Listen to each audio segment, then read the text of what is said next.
know that I am. I'm constantly struggling with the weight problem.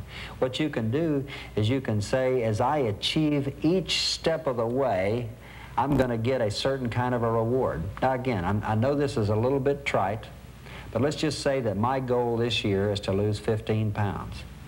What I might do is say that in 4 months, if I lose 5 pounds, then I'm going to buy myself, let's say, a new tackle box.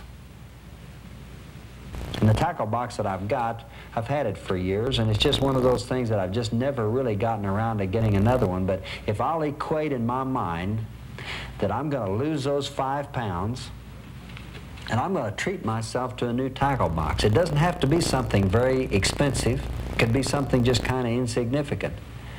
It might be a new set of pots and pans for your kitchen.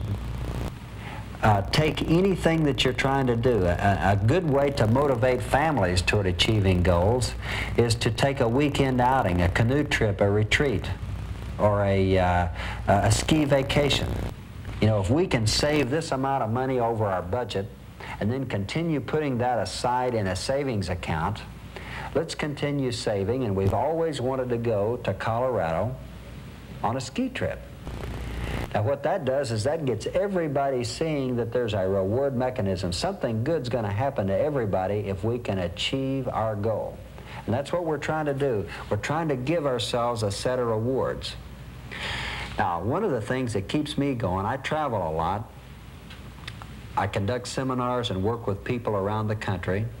What I try to do on every last trip, and this is what keeps my morale up, this is what keeps me going, one of the many things, or many things that keep us going, but I try to say on every business trip, even as hectic as it is, I try to say I'm going to do at least one fun thing on that trip. Now, sometimes people kid me a little bit and they say, well, you know, why'd you do that, or why'd you do this? Well, for some reason, for my makeup, it just seemingly keeps me going. I'll work three hard days in that particular city, but on the way home, there's a basketball game, a theater, a football game in that city. There's something that you can do that just seems to cap it off. And then I have a good feeling about myself, and I'll come home and I'll continually do that. But use the whole idea of reward mechanisms. Reward yourself. Find some kind of a reward for literally everything that you're trying to accomplish.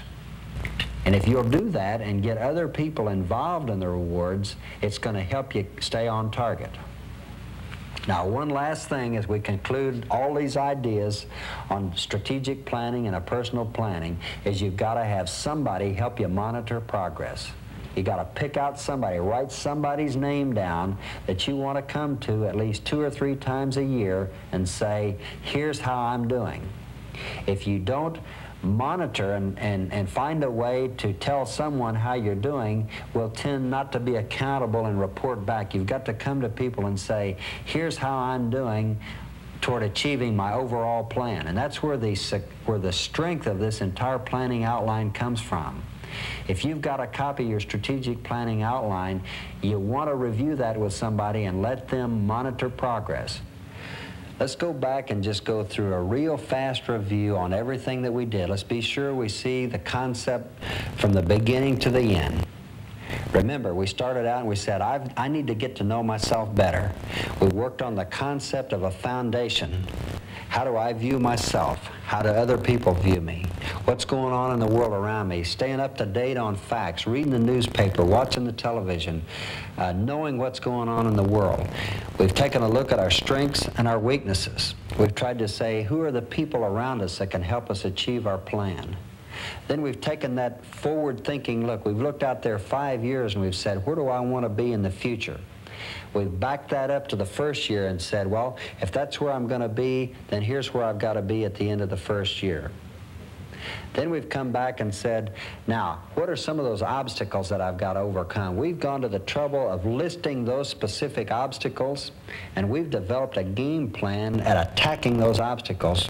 We're going to hammer away at every one of those obstacles and just drive the devil out of anything that's keeping us from achieving our potential. Okay? Then we've come back and we've worked out a control worksheet. We've got a way of taking every objective, putting it on one sheet of paper, And having that as our guiding force, here's my objectives, here's my strategies, and here's every last action that I've got to take to achieve that particular objective. As things are done, we just literally cross them off.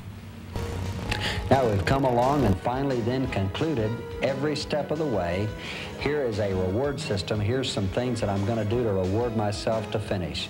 You can achieve with a successful strategic plan for your life. Be enthused, continue dreaming, and continue working.